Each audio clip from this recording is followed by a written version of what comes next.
ये वो जगह है जहां पर देसी कट्टे का अवैध धंधा चल रहा था और जहां पर मैं खड़ी हूं इसके नीचे वो बेसमेंट है जहां पर यह कारोबार चल रहा था। दरअसल जुर्म को अगर खत्म करना है तो केवल एक सिरे को पकड़ा नहीं जा सकता है, उसके हर सिरे को पकड़ना होता है। यहां पर भी हमें जानकारी दी जा रही है कि पीछे नारकोटिक्स को लेकर एक जगह छापा पड़ा, जिसके बाद एक एक करके ये सारी चीजें सामने आई, वरना इसके ठीक ऊपर एक अपराधी बैठा रहता था जो आने से पुलिस के सीधी सूचना अपराधियों को दे दिया करता था और वो फरार हो जाते थे। लेकिन जब दबिश होती है और हर एक चीज पर दबिश होती है तब जाकर अपराध पर नियंत्रण होता है। मसलन आप यूपी में देखिए किस तरीके से माफियाओं की एक सूची जारी की गई ताकि एक पूरी तरह से प्लान्ड अप्रोच के साथ उन सब के खिलाफ कार्रवाई हो।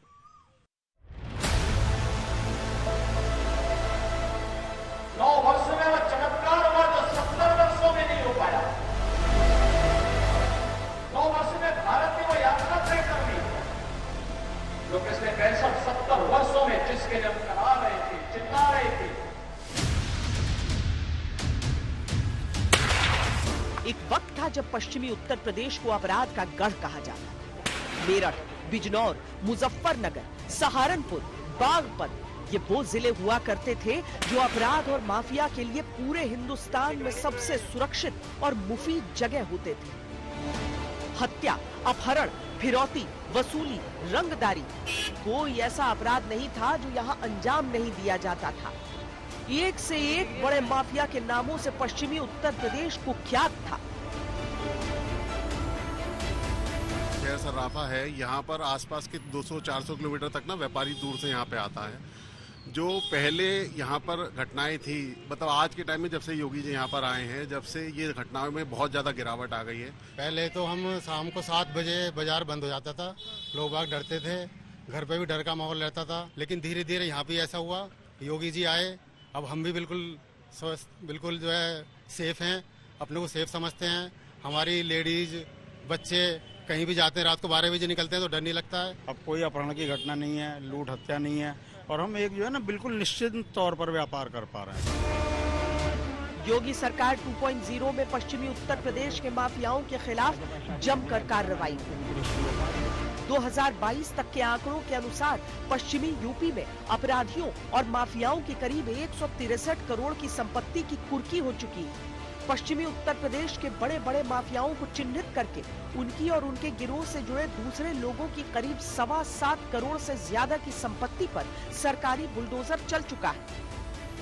पहले नगरों में सोहदों का आतंक हुआ करता था, आज सोहदों का आतंक नहीं, आज हमारी सिटी सेफ सिटी हो रही है। भाइयों बहनों, पहले सपा, बसपा, कांग्रेस के लोग तमंचे लेकर के व्यापारियों से वसूली करते थे।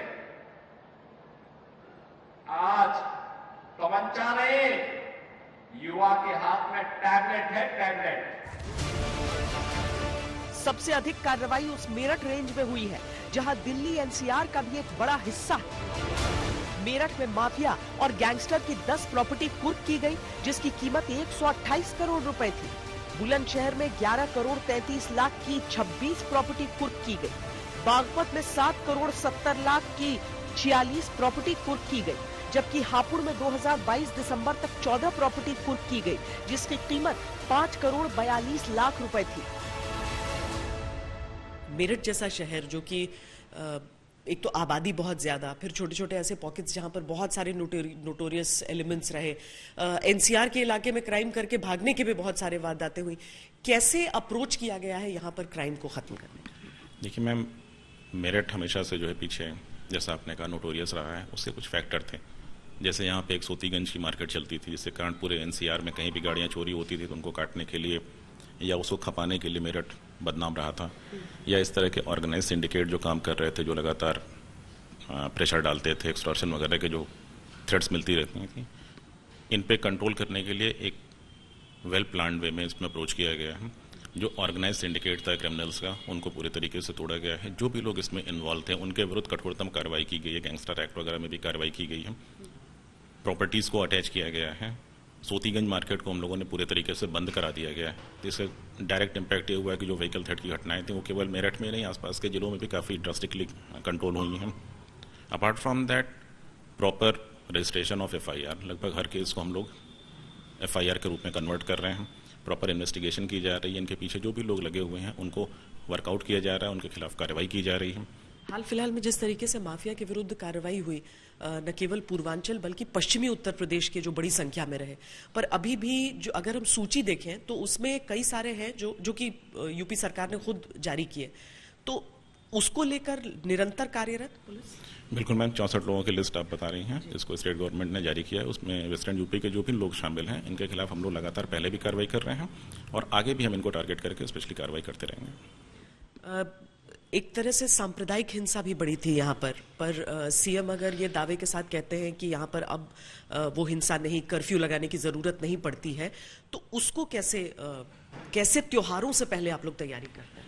मैम देखिए, त्योहारों के पहले प्रॉपर होमवर्क किया जाता है, उसमें लोगों के साथ बातचीत की जाती है, सोसाइटी के हर सेगमेंट को हम लोग इन्वॉल्व करते हैं, पब्लिक का सपोर्ट लिया जाता है, साथ ही साथ जो भी लीगल प्रोविजंस हैं उनको भी प्रॉपरली हम लोग इस्तेमाल कर रहे हैं, जिसके कारण आपस में कोऑर्डिनेशन और जो उसको सांप्रदायिक सौहार्द है ये प्रॉपरली बना रहता है किसी भी अवसर पे। सर ये बताइए कि सरेंडर्स के लिए जो अपराधी आते हैं, बड़ा मतलब ऐसा लगता है कि उनके मन में खौफ है, पर ये थानों में जाते हैं उसको अप्रोच कैसे किया जाता है कि एक्सेप्ट किया जाए उसका सरेंडर, क्योंकि तख्तियां लटका कर या फिर गिड़गिड़ा कर कि मुझे मारोगे नहीं, ये वादा करो।